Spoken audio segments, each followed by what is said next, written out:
খুতবা দিতেন রাসূলে আকরাম।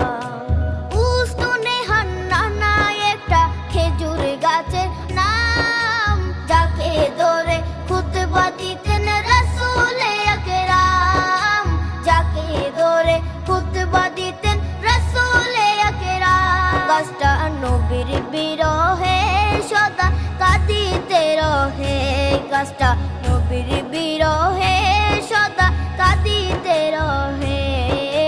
হতবাক হই দেখে যত সাহাবায়ে কেরাম, হতবাক হই দেখে যত সাহাবায়ে কেরাম। নবী রহমতে আলম